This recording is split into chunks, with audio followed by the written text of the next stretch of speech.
Hello everyone, my name is Snepreet Kaur. Today I am here to present a presentation regarding food staff service training with food allergy. Welcome to an introduction to food allergens. This presentation is going to provide you with a basic guide to food allergens and how it can overcome. Here are the key learnings.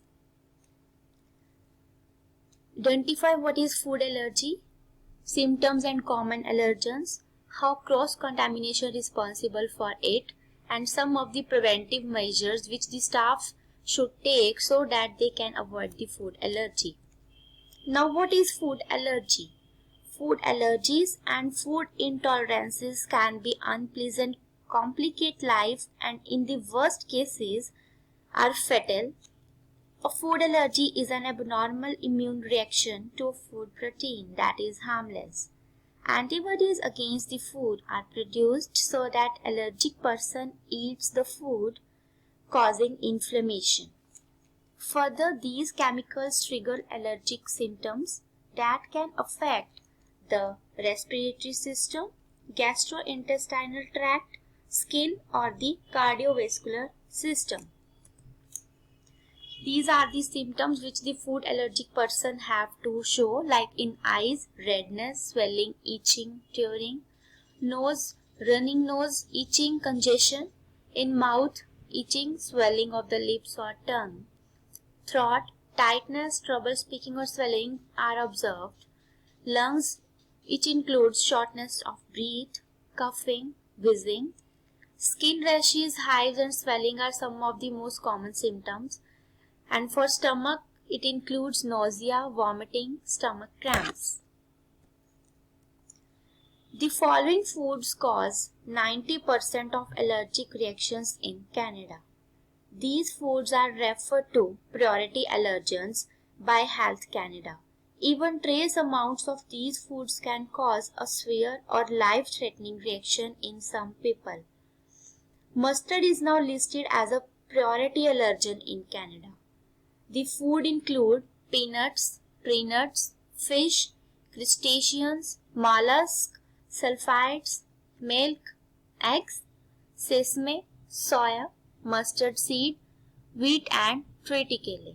These are some of the common allergens. Now, what is cross-contamination? Cross-contamination is the step which may lead to food allergy in a person. Cross-contamination is when certain foods touch another food or surface and harmful germs or even tiny amounts of allergens are transferred from one to the other. The most common example of cross-contamination is raw chicken, which comes into contact with ready-to-eat food such as salad, making everyone very sick if eaten. But when preparing food for someone with a food allergy, staff need to be careful not only for germs but the trace amounts of allergens being transferred onto their safe food.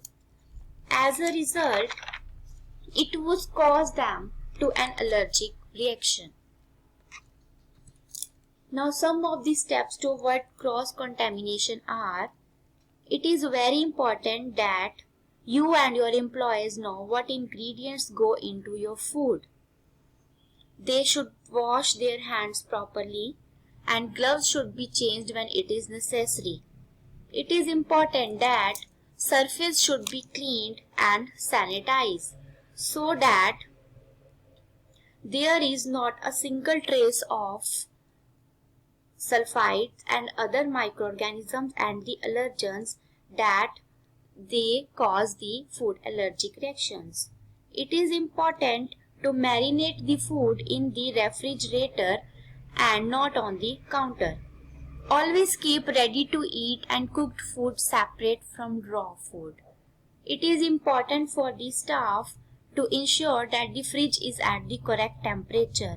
Like the law states, the temperature ranges in the refrigerator between 1 degree Celsius and 4 degrees Celsius. Don't place hot foods in the fridge as this raises the overall temperature. It is important to remind the employees to wash their hands. This is especially important after using the restroom and after handling raw meat, seafood, and poultry.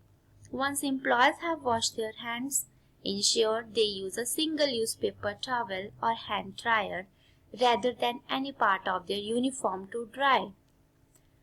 Last step is they should use separate equipment. Each type of food should be prepped and handled with a separate piece of equipment. For example, use one set of cutting boards, utensils, and containers for raw poultry. Use another set for raw meat and use a third set for produce. Some operations use colored cutting boards and utensil handles to help keep equipment separate. If this system is not possible at the restaurant, then prep food at different times. Protection of customers from allergic reactions while at the planning and the organization level. It is important that the employees should know what the ingredients go into their food. In a commercial kitchen, check food labels, ingredients list for all the products used in the business, especially those manufactured off-site. Only use label ingredients and products. Always document and verbally alert kitchen and waiter staff when a customer has ordered an allergen-free meal. Keep a designated allergen-free meal preparation area set aside. Clean and sanitize the area after each use to remove allergen residues.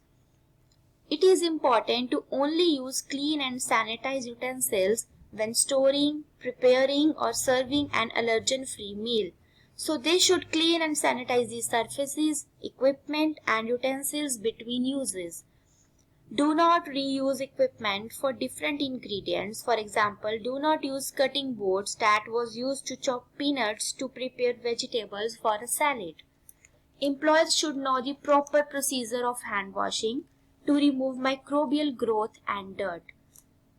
Use warm water to make hands wet and rub together to froth the back of hands, spaces between finger and nails. Scrub hands for 20 seconds. Rinse hands properly. Finally, dry hands with the aid of dryer and close the tab with the tissue paper. What to do if customer suffers from food allergy? Staff should inform the supervisor or manager immediately. After that, they can call at 911 to call the ambulance.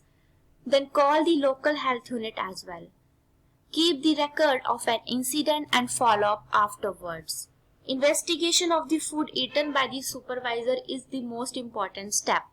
At the last, help the victim to use their epinephrine as an auto-injector. Now we will study the case study. In a restaurant establishment, a serious case of food allergic reaction had happened.